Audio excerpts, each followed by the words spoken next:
Hello, my labbers, and welcome to another Character Tuesday.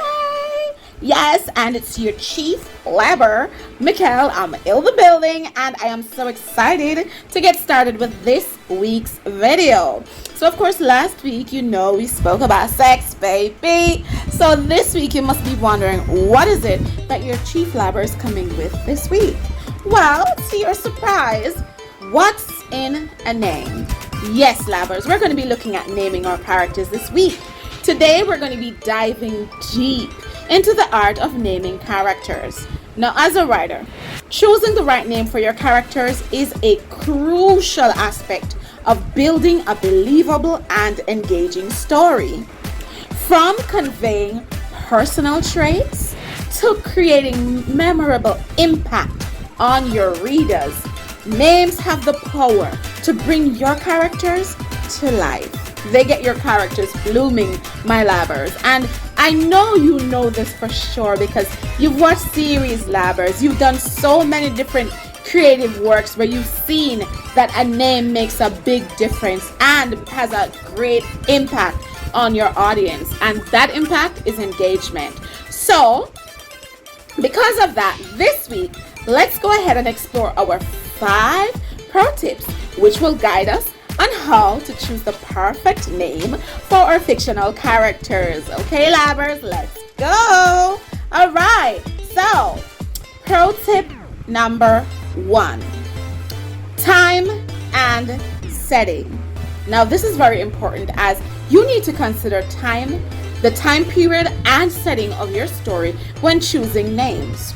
Choose names that reflect your character's personality as well as the background, and it will enhance your story's authenticity. I promise. Avoid names that are too generic or cliche, and consider using cultural or historical references for added depth. And do remember, labbers, depth is what we're all about, because added depth is what gives us the authenticity that our characters will need. Added depth is what gives us our authenticity that our characters will need in the world that we are building. Okay, labbers? All right, so on to pro tip number 2. Use literary techniques.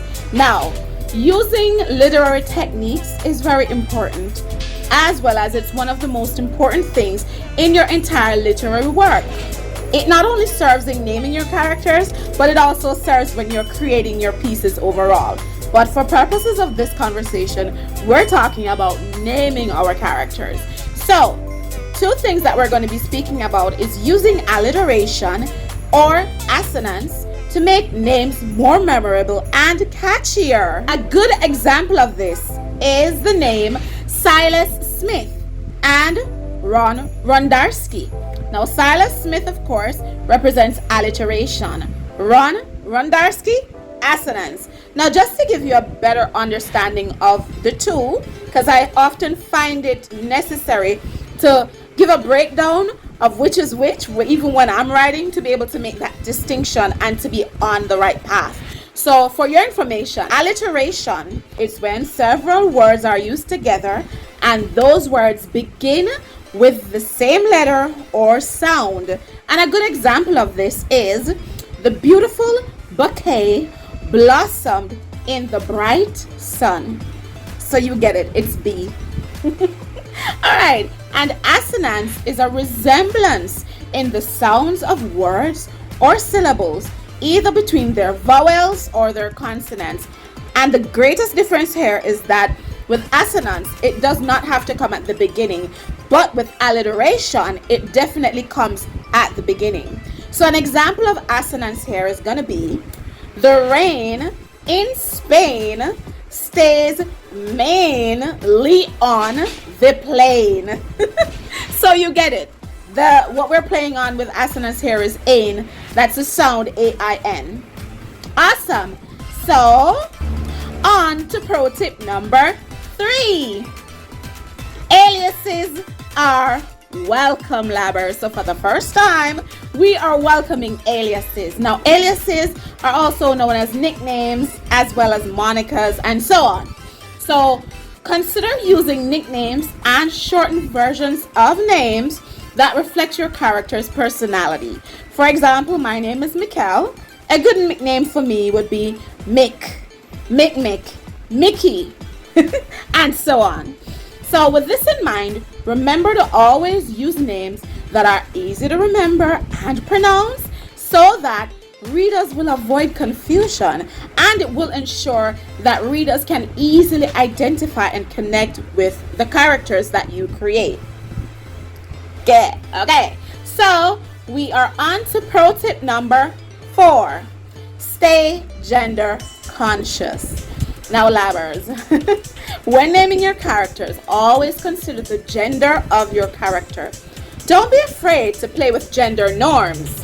Remember, the world that we live in now has many different types of genders. We have male, we have female, transgender, gender neutral, non-binary, agender, pangender, genderqueer, to name a few. So, create with this reality in mind, labbers. And now we are on to the final pro tip. Pro tip number 5. Tone is everything.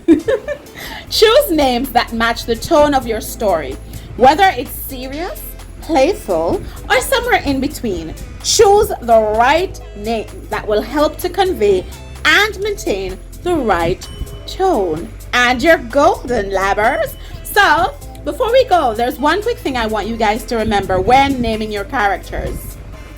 Your character's name is more than just a label. It conveys your character's personality and essence in just a few syllables. So, choose your character's moniker wisely. Thank you so much for tuning in, my labbers, to Character Tuesday, and join me next week where we will explore different techniques, different tricks, and different tips for our Pro Tip series. Thanks for tuning in, labbers. Have a great rest of your Character Tuesday. Love, peace, and light. Mwah. Bye for now.